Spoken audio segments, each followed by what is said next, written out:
وصفة احترافية لعمل المسقعة. في وعاء ضعي كيلوغرام من الباذنجان المقطع ورشي عليه ملعقة كبيرة من الملح. هذا يساعد في تجنب امتصاص الزيت أثناء القلي. في مقلاة سخني ملعقتين كبيرتين من الزيت النباتي على نار متوسطة، ثم أضيفي البصل وقلبيه حتى يذبل. أضيفي الثوم وقلبيه مع البصل حتى يذبل أيضا.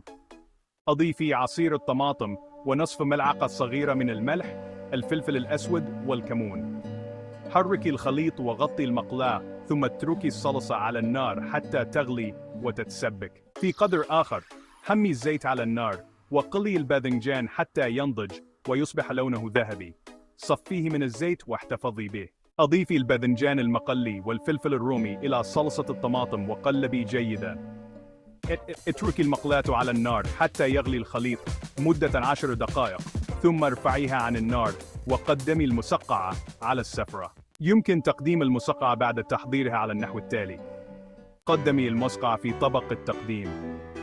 رشي البقدونس المفروم أو الكزبرة على الوجه لإضافة نكهة منعشة.